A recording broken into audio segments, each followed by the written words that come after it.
Good evening, ladies and gentlemen. This is Arnis Luks here at the Freedom Forum, and I'd like to welcome Yves Potvin from Canada. Welcome, Yves. Yeah. Hello. How are you? I'm well, thank you. No worries. The title for this evening's discussion is The Real Community Capital, and I wanted to just touch on my thoughts about it before I open it up for you, Yves, and that is that in any community, you've got people, individuals who are capable of doing things. And if you like, what a release of credit does into that community is it actually engages those individuals. They actually begin work or provide materials and begin work in order to achieve a project. And so the release of that real community capital is actually an outworking of the financial system.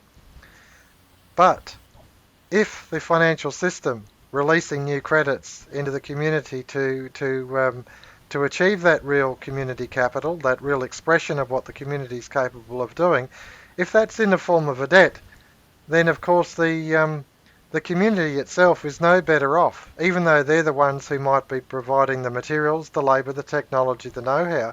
They might be actually doing all of the work, but they're actually indebting themselves.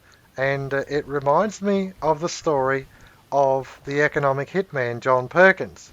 And I think that's to me it's a very interesting scenario, the picture that he paints in that book. Anyway, Eve, I'll let you put your thoughts on the floor. Eve. Yes. The thing is, all over the world, there's been people like John Perkins coming out and confessing their sins, their crimes, their involvement into crime against humanity, Hmm. and they're very much appreciated to come out and at least open the eyes of quite a few people and say, oh, this company in Boston and all that, and even naming banks like the IMF, the central bank, uh, as culprits for financing a lot of these crimes. I just heard not long ago HSBC, Hmm. back in the 70s, 80s, were involved in crime against humanity. And Hmm. they were taken to court, but not a word was said Hmm. in the media. Not too much. There was some, but not too much. Yeah.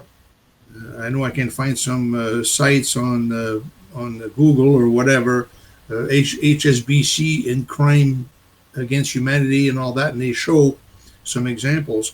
But there's Hmm. been a lot of people like John Perkins, maybe not as deeply involved, that have come out and say, this is what I did, and I'm sorry, like I'm going to change my life from now on, like an alcoholic that doesn't drink anymore and says, I'm changing my life. Hmm. But we also have in the Michael Journal somebody that's very involved in our movement, and he's a former Swiss banker. Hmm. Uh, he has been helping us into. He worked a lot on the local money system. Hmm. He helped Madagascar, for example, get their local money system started, Hmm. and many other little countries, including place communities in,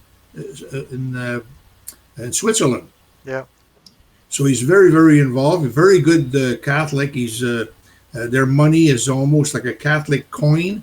The money that they use, it's got a cross and all that, but they have coins. Hmm. And anyway, so a lot of the people, some were for crimes, others was for uh, admitting that they, for example, worked for a bank, and this is what actually is going on. Now, I don't know how Hmm. many. I wonder how many people really know what's going on in the bank, and even though you work Hmm. for them, you just swallow your pride and say, "Well, I got to make a living," which you do. I appreciate that. But once you find out the real truth and you're committing crime, how many people will say, "Hey, I better get out of this. This is crazy. I'm Hmm. not getting involved in this." Hmm. And unfortunately, that's not what happened. If an elite or, someone of high places came out and said to us, "You are now under slavery officially, Mm, and we're going to control your life." And if they said it in an open media, I wonder if the people would revolt against this particular guy, mm, because China is doing it. Uh, so I wonder what I wish they'd come out and really say something and get the truth out. But obviously they won't. They have their own plans, and so anyway, I think that most people would love to have just peace. mhm. Wouldn't you think? I agree with you, Eve, that to me, I think about the students of today with their education. They're coming out of with a university degree and they're actually on the never never. Their level of indebtedness can keep them indebted for 10 years or even more, coming out with a university degree. And then, of course, if they consider marriage and a family and a home, then they could be, if you like, really impoverished for the next 40 or 50 years. They're actually locking themselves into debt for their whole life.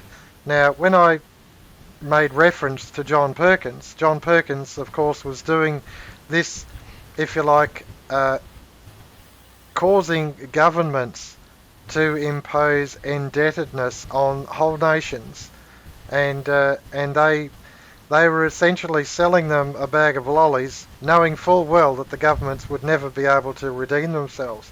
That same bag of lollies, I believe, is being sold to students in the form of student loans when the employment is just not there. The secure future is not there, and yet these students are being sold these bag of lollies to say, well, if you get a degree or you get a master's degree or you go for a PhD even more or even multiple degrees, your level of indebtedness, you'll be able to work it through because you're so highly employable. But the fact is the work's not there. The work has gone to third world countries. The free world, their industry has been deconstructed and it's handed over to third world countries. And this has been a policy of governments. It doesn't matter what persuasion. And so what we're doing is we're being hoodwinked. We're being sold debt as a remedy, when in actual fact it's the poison. And it doesn't matter whether it's a student, whether it's a family looking at a home, whether it's someone needing to get a car, or it's a nation looking to build the infrastructure. You've got to consider that when a release of new debt, if you like, in the form of credit, is issued to the community goes to work. Now, why the dickens can't the community be actually issuing their own new credits? Why do they have to go to international banks, which I might add are privately owned? The IMF, what's it called? The Federal Reserve is a private consortium of private banks. It's a consortium of privately owned banks. The Bank of England, private bank. The four banks you mentioned, HSBC, the four major banks in Australia, the principal shareholder for all of the four major banks in Australia is HSBC, alongside I think two or three American big players. And so you consider the square mile of London, whether it's based in Hong Kong or not, the square mile of London is dominating entire nations, is dominating the entire world. And yet it's the communities who are actually either releasing their assets to be exploited or they're putting their shoulder to the wheel and creating real assets themselves. But the indebtedness is to private institutions. So we really, really need to consider what the real community capital is and who it actually belongs to. If you're going to school and you're being educated, who is the indebtedness to? The buildings that are actually part of your city, that are part of your church, whatever? The buildings, the people that are there? Who are you becoming indebted to? It's actually to foreign privately owned banks. You've really, really got to rethink this whole thing. Eve. You're absolutely right. I am crying that every day. I'm just uh, you feel sometimes helpless, right? You just but coming back to John Perkins, somebody like John Perkins comes out and spills his heart out, Hmm. tells what it is. They still he still doesn't explain the actual problem. C.H. Douglas puts it into words very simply. Hmm. He starts it from the bottom at the root, and he says, this is what happens, and this is what we've got to do. If you don't have a dividend, we're not going to survive. Hmm. If we don't have social credit, we're Hmm. not going to survive. Not as Hmm. Christians, anyway. Hmm. So, I mean, he's got these problems that he created in the past, and but not a word about the culprit. And that's my beef, really, because I would like somebody like him, to mention it, but he wouldn't. I don't think he would get on TV, Hmm. or he would. Any of these people wouldn't be there around very long. But that's what happened to some of the people that got killed. Hmm. They actually did the work that they had to do, but the people, being uneducated like they were, they just shot them and nobody asked any question. They made Yeah. up stories. Abraham Lincoln was murdered by the financiers. Hmm. John F. Kennedy was murdered by the financiers, and that's the end of it. And people say, uh, it's for example, Benjamin Franklin. It's the tax on tea. Come on, like Hmm. he had created his own colonial scripts back in the 1700s, and but nothing is said about the actual solution. And the first solution would be a dividend. Hmm. But we have to start by, I think, creating our own money. The society's got to create its own money to be able to set a dividend. I believe that, because if you leave it to the banks the way it is, the governments won't do it. So, and if they do it, they're going to do it through taxes, which is not the right way to do it. I mean, it helps a little bit, but you're taking out of somebody else's uh, ownership and give it to somebody else. So Hmm. it's like It's a very both from Peter. it's very important point that you raised there, Eve, and that is that there is an insufficiency in spending power. There's a shortage of spending power. The only way to offset that shortage of spending power is not to tax someone else. It's actually to issue new credits. But the credits have to be balanced. They have to be in equilibrium with the productive capacity of the community so that the community has sufficient spending power to buy what the community makes. This is the startling, if you like, the aha moment, the light switching on in people's minds. The community is the one who has the resources, the initiative, the labour, the capacity to do all of the things necessary to feed, clothe and shelter itself. And the fact is, what they don't have is sufficient spending power to do it. The price system, automation, advanced control, all of the robotics, everything that's driven with energy other than a handsaw, it's got to be offset, because what it means is it's an increment of association, and that people will never be issued with sufficient purchasing power to buy what the machines make. That's what it's all about. That's what the A plus B theorem is, and that's why the social dividend or the national dividend is so important. Held in equilibrium, you have production, you have consumption. What we don't have is an equitable distribution system, and that's what the national dividend consumer price discount is about. An equitable distribution system so that consumption and production are held in equilibrium. And it's if you like, it's an inheritance. It's a cultural inheritance. It's so important to put a new way of thinking on this whole thing. John Perkins, in a sense, by his fessing up, has shown the, if you like, how easily people can be duped, nations can be duped, politicians, but so can students. So could homeowners.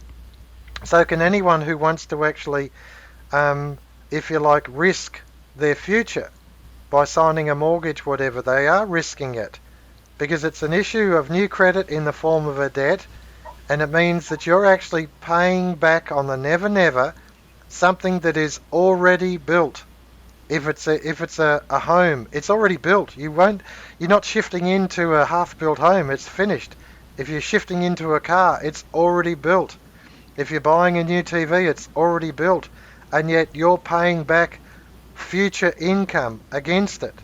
And Yes, that's the most profound point, that in equilibrium, you should have sufficient purchasing power that when the home is built, it's paid for. When the car is built, it's paid for. When the TV is built and you go to purchase it, you pay for it. You have enough. The community has enough. It's in equilibrium.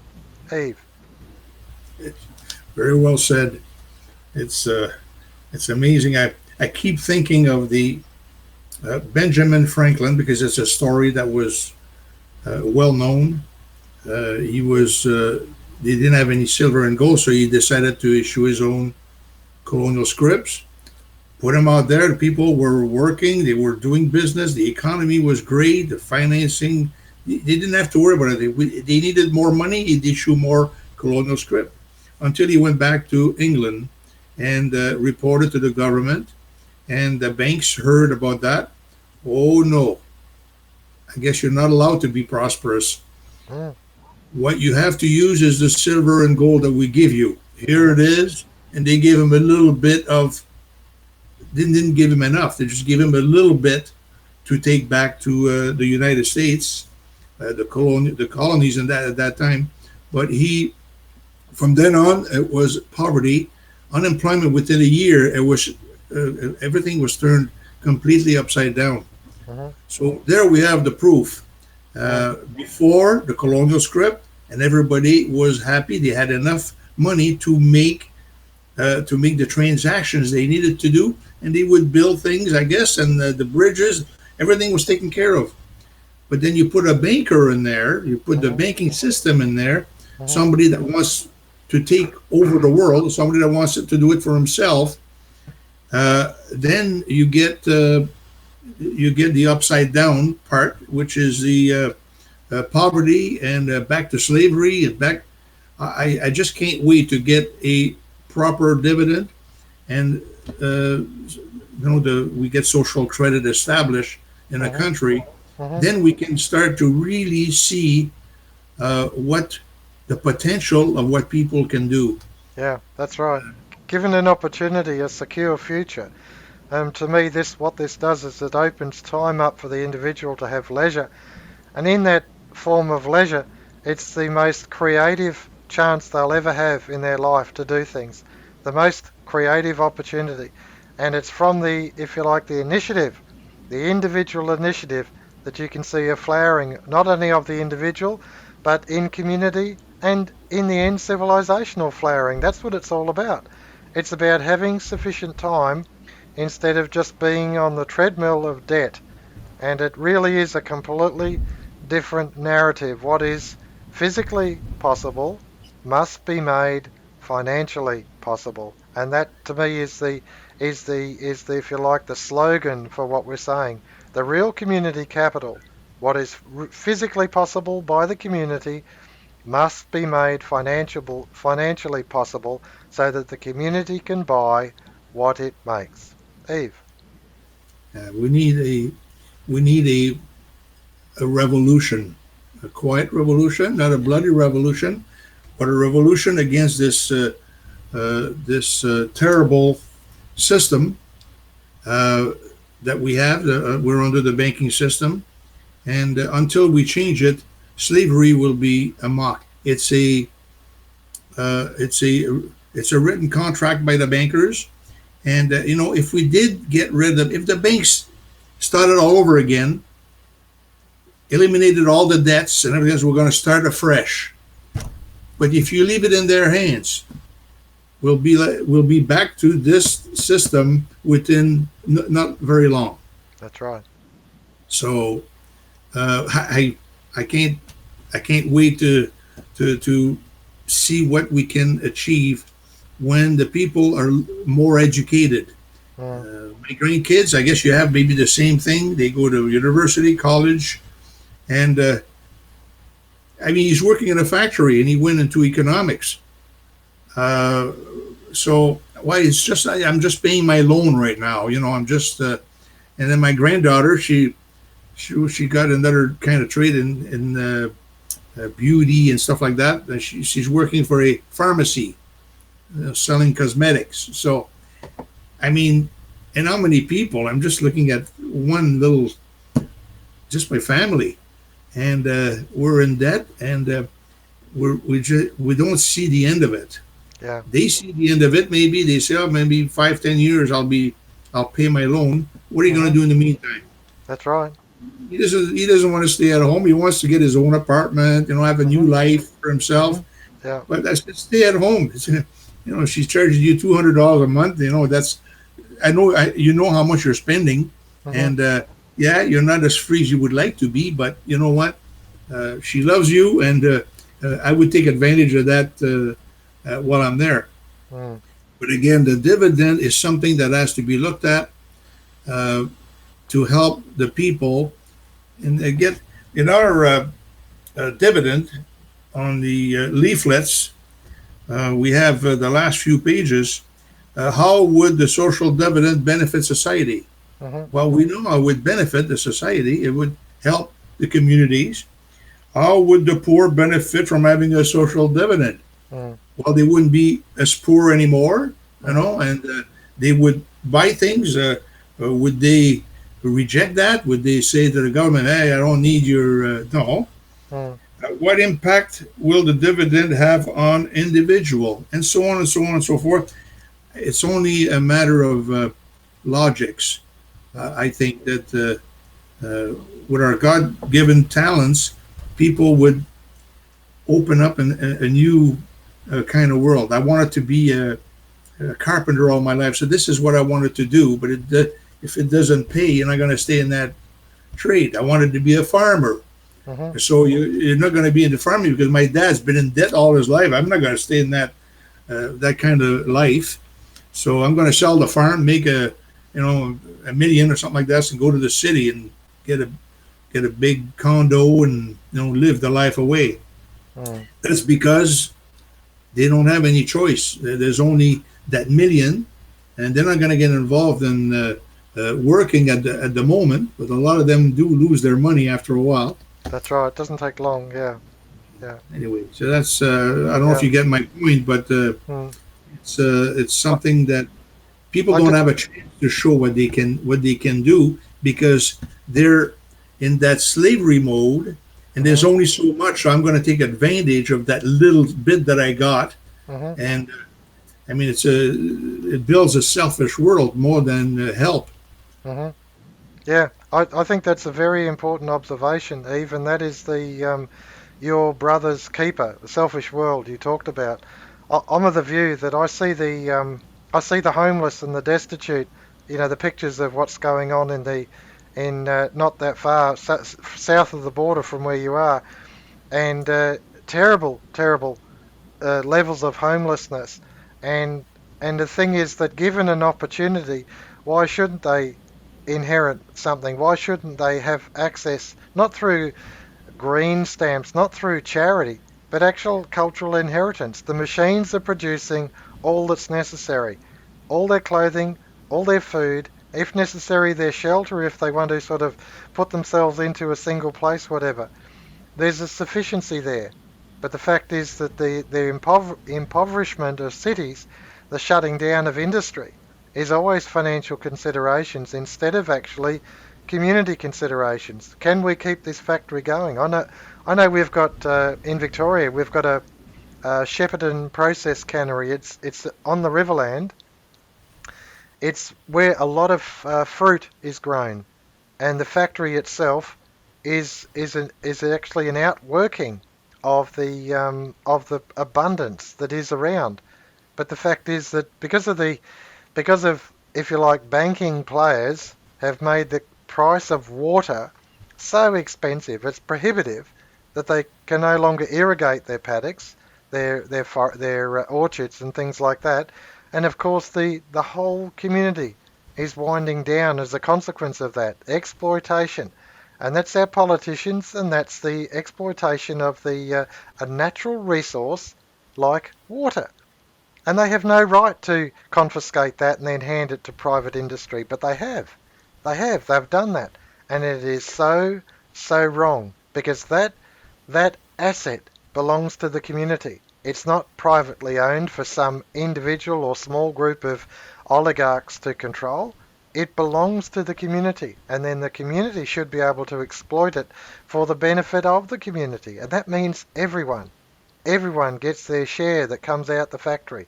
Everyone has an opportunity to enjoy the fruit that's actually produced in their neck of the woods. I can't put it any clearer than that. That's not socialism. That's not taking off someone else. That's stopping the deliberate impoverishment using, if you like, a system that doesn't balance the books. It deliberately doesn't balance the books. You only have to look at the debt clock, and you realise that the books are not balanced. How can countries continue to produce, and get further and further in debt? The books are not balanced. The method of measuring is fraudulent. Eve. Yeah, Mm, the method of measuring is definitely, they did that during Jesus Christ's time when he threw out the Pharisees and the Sadducees out of the synagogue, money and changes, yeah. Mm, they had little tricks on how to take advantage of the people. hmm Uh, the weight was fooled around with anyway. They were actually stealing from their citizen, yeah. and we. I mean, how long can we go without with this system? It's if we had social credit and a dividend and the creation of money by the country and so on and so forth, you would have honesty, and you wouldn't be stuck with, oh, I want to be rich. If you want to be rich, you can be rich. You Mm, can have a business. You can, do other things. If you hmm want to be even extreme poor, if you wanted to, you can be. hmm You're not gonna be forced to be extremely poor. hmm You might have Mr. Mercier, who was one of our founder, uh, said one time. He says, "I can dream of." He says, "when we have social credit, the first thing I would do is get a little farm, a few acres, 4 or 5 cows, a few chickens, a few lamb, a few sheep." He says, "That's what I dream of when I have, and I wouldn't be bothered by anybody. I would help my neighbor. hmm I would have time to do this because I don't have this big farm that keeps me busy, hmm 365 days a year." So that was his dream. And other people have dreams too. They want to dream about maybe whatever they want to do, whatever hmm they were made for. mm, So it would open up a completely new world because, and this is what we do when we visit the families, when we visit the businesses, and so on and so forth. I introduce myself as a Pilgrim of St. Michael. We are working for a better world. hmm Are we going to do that? Then we have to educate the people hmm on the actual problem, where the mm, problem is, and how we can add a solution to counter it. It's not a big.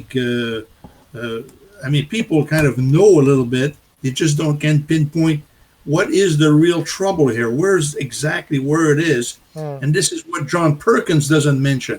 mm, Where is the problem? mm. So we have to change that problem. Yeah, I We think have to. I agree, but I also see that what we've got to actually do is concentrate on policy, not administration.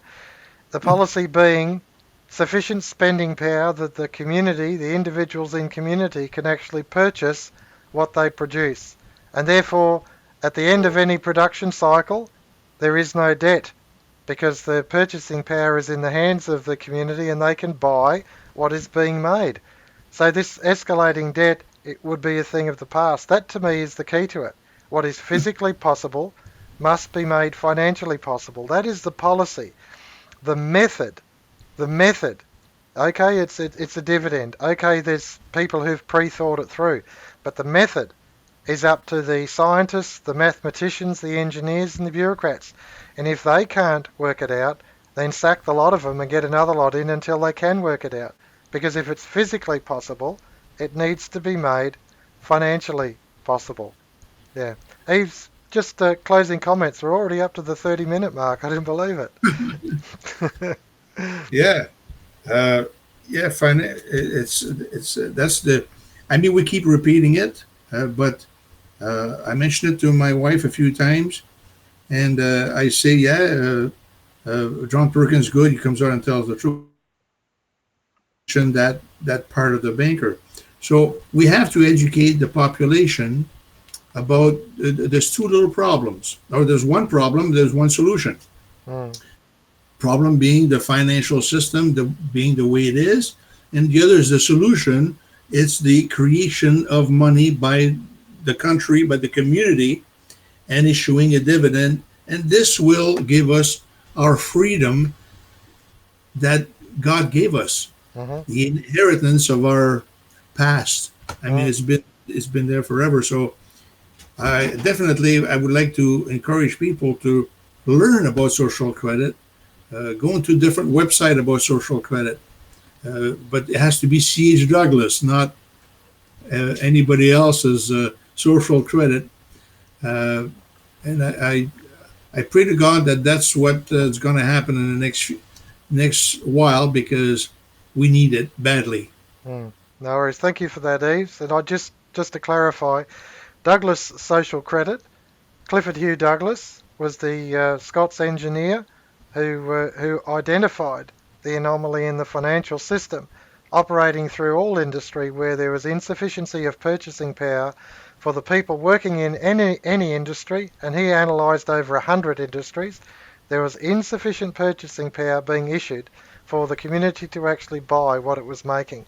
Now, that anomaly he presented, and it's called Douglas Social Credit. And those words mean exactly what they say. It's a credit. Now, what's being advocated by the Chinese, totalitarian Chinese, I might add, they call social credit. It's actually a discredit. It's a way of punishing citizens instead of rewarding. So interesting that the Chinese use, I would describe as cognitive dissonance, and that is that they put two words together that actually don't meet in the middle, and they confuse people as to the meaning. But the Douglas social credit is genuine credit. It's the real community capital. Thank you, Eve. Thank No you. My worries. pleasure, Arnie. No worries. Cheers, ladies and gentlemen. Well, have a good week. You too.